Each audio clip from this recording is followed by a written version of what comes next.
Hello, everybody. This is JVL here with my Bulwark colleague, Andrew Egger. And on Friday night, something amazing happened in full view of the public. Donald Trump broke up with Marjorie Taylor Greene, but maybe she broke up with him.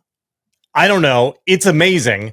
And Andrew, I feel like I was so early on Marjorie Taylor Greene. I think it was 2 years ago when I first started my recurring bit about how I feel like she and I could be friends, that she was on a journey of self-discovery, that Marjorie Taylor Greene was basically doing a very modern American eat, pray, love journey. And that I always believed she would wind up in this place where she's basically a never Trumper now. She's getting there, man. It's I don't know if this is the apex for Marjorie, or what we're about to talk about, or whether this is, step 3 of 15. Just the beginning. Find out. But yeah, I'll be honest, I did not think it was going to get this far. I thought she was going to pull back. I thought she would get the message from Trump that this stuff wasn't working for him.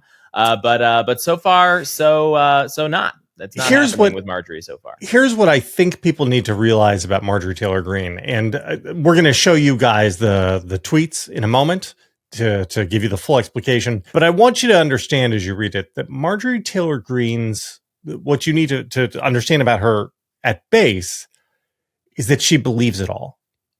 Now, some of the stuff she believes is crazy. I think she's a 9/11 truther. A so-called plane that crashed into the Pentagon. It's odd. There's never any evidence shown for a plane in the Pentagon. I think she has made some comments about Jewish space lasers. She believes some crazy, crazy S, but she genuinely believes it. It's not an act.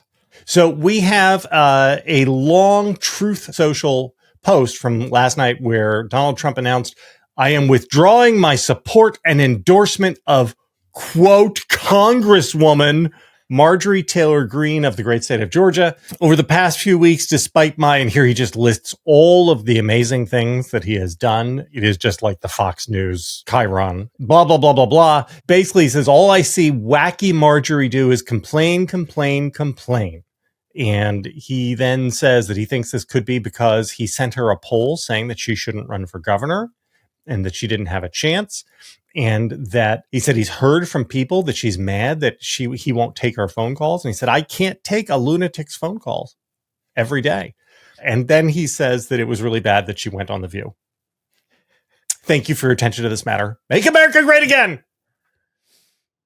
I love that The View is so prominently placed there. I mean, Donald Trump, TV addict, is like, she's done all these horrible things. She won't do what I want her to do about the Epstein files. She's trying to run for governor. And also, she went on The View once. How dare she?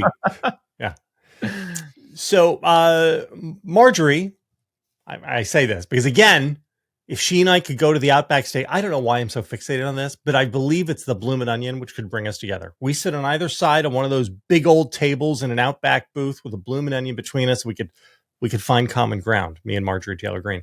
President Trump just attacked me and lied about me. I haven't called him at all, but I did send these text messages today. She provides 2 text messages, one she sent to Donald Trump and one she sent to the human printer, Natalie Harp, his assistant. Apparently, this is what sent him over the edge, the Epstein files. And of course, he's coming after me hard to make an example to scare all the other Republicans before next week's vote to release the Epstein files. It's astonishing, really, how hard he's fighting to stop the Epstein files from coming out, that he actually goes to this level. But really, most Americans wish he would fight this hard to help the forgotten men and women of America who are fed up with foreign wars and foreign causes. Touching my nose here for people who are listening and not watching. Foreign cause, rootless, cosmopolitan, foreign. But again, she believes it. And they're going broke trying to feed their families and are losing hope over ever achieving the American dream. That's what I voted for. And here she goes on and says, I have supported President Trump with too much of my precious time, too much of my own money, and fought harder for him even when almost all the other Republicans turned their back and denounced him. But I don't worship or serve Donald Trump. I worship God. Jesus is my savior. Amen, sister. And I serve my district, Georgia 14, and the American people, blah, blah, blah, blah, blah. Very strong. Very, very strong. But what really gets us, Andrew, is that this morning, she comes back to Twitter and writes something that honestly sounds like it could have been written by one of us. Okay. The Hit me. toxic What's up? political industrial complex thrives on ripping us all apart, but never delivers anything good for the American people whom I love. The PIC, that's the toxic industrial political complex, tells us to hate each other, fundraises off why we have to hate each other, and pits Americans against each other to the point of violence and nearing civil war. This is all so wrong. We can have our own differences and differing opinions, but we can still love and respect one another. We have far more in common than we have apart. I believe in the American people more than I believe in any leader or political party. The American people deserves so much better than how they have been treated by both sides of the aisle. She's the Bulwark candidate. No, come on. Let's not go that far. Okay. Can we keep a little, because talking about love and not getting dragged into violence and the people who profit off it. I mean, I'm just saying, she sounds like me, basically. But this is what is interesting to me, and I'm curious what you make of this, because I don't know how to read this. Like, there are certain parts of it that are kind of like hieroglyphics to me, because it seems like you could read it a couple of different ways. One is that it is sort of like this weird come to Jesus moment from her, with this sort of like bulwarky swerve of realizing that Donald Trump is self-interested and a bully and all of these sorts of things that she has loved for a long time. She has, loved participating in the bullying, all of these sorts of things. You could roll back the clock to any number of things that she sort of made her bones. There's a reason she became such a MAGA darling, and it was because she spoke the language, and she was so fluent in just sort of like the own the libs stuff, and all the conspiracy theories and all of these things for so long. That's how she became Marjorie Taylor Greene, and not just like some random There's video of her right? chasing David Hogue down the street when she was a private citizen and yelling at him. Video of her in committee hearings shouting at Democrats. Totally like a catharsis to this, and like obviously it's bad news politically in at least the immediate term for Trump. I mean, like any major internal political clash is bad for the people that's happening to. I mean, that's just obvious, right? That's just kind of 101 stuff. And it is hard to imagine a more awkward one for Trump than somebody like Marjorie Taylor Greene, who is just true blue MAGA. I mean, like it really is a stress test of the thing Trump said the other day when he was, I think it was with Laura Ingraham, when Laura Ingraham was like talking to him about all these different concerns and gripes and fears that people in his own base have about sort of affordability and things like that.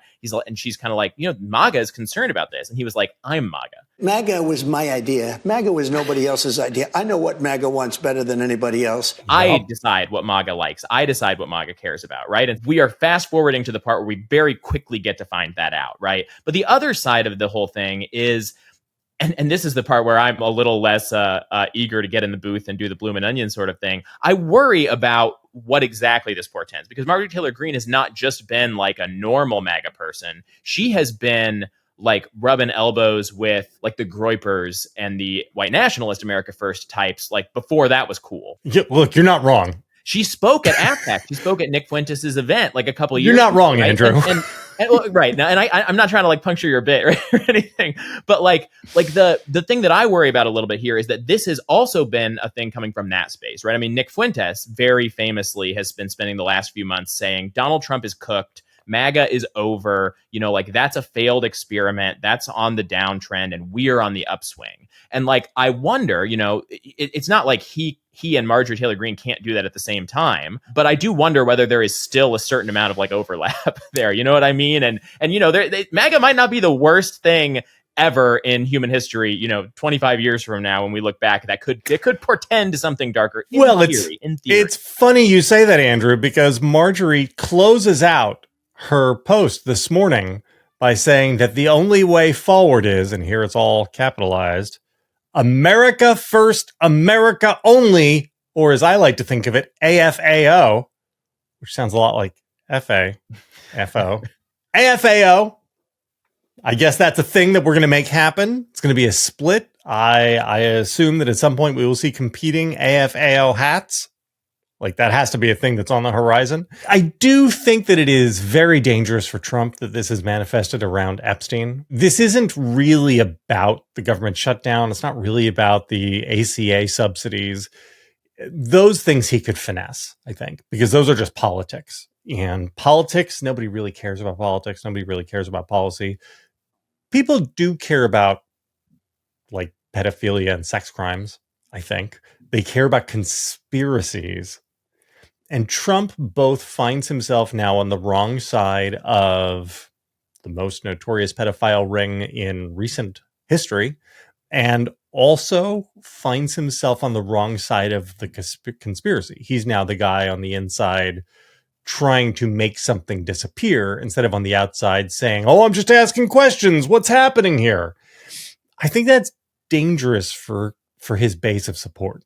Maybe I'm wrong. Am I wrong about this? No, I don't think you're wrong at all. I think you're absolutely right about this. I think that he has been running into wall after wall, and just like, he's tried so many different things strategically for the Epstein story at this point. He's tried just completely stonewalling it, tried to say nobody cares about this, nobody should care about this, and just like manifest that into existence. I mean, the first thing he tried was like the Pam Bondi, like give the binders to Liz of TikTok and DC Drano. Obviously that backfired. He's tried, getting Mike Johnson to sort of like quietly smother the thing in the house with a pillow. He has tried, so many different things. And now his most recent and sort of maybe most desperate strategy, because obviously he just wants to turn a page on the whole thing, but now he's trying to deflect it. Now he's trying to make it a story 100% about the Democrats again. He's trying to take what you just said, where he is like the guy in the position of concealment, and he's trying to rewrite the script where he is again sort of like the agent of revelation and this vengeance, right? This is a tremendous miscalculation on his part,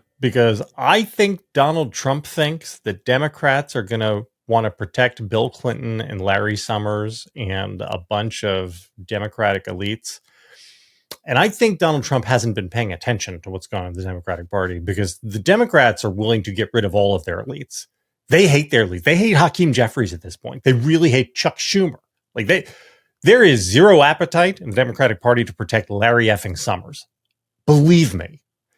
And if anything, I think if those guys get burnt to the ground, that's actually bonus for Democrats. Yeah. And Trump seems to be like, "Oh, well, wait till you see who else is in there." And, Dems are like, "Yeah, let's burn them all down." And forget like putting Democrats in a tough spot. I don't think it's going to work for MAGA either. And I think that is what is so significant about this break with MTG happening right now, because this was just yesterday, he was like, "Yeah, I want to appoint a special counsel to go after all these Democrats." And then several hours after that, here you have this messy public breakup with Marjorie Taylor Greene, where Marjorie Taylor Greene explicitly says, "Gosh, I wonder what Donald Trump is trying to hide over all of these things." And it's just like, she's a very credible person who has a voice to those people. Very credible person to those people. She has a voice to those people. And maybe it wouldn't matter, because nobody has a bigger megaphone among MAGA or more credibility among MAGA than Donald Trump. But on this one issue, he is just so plainly wrong.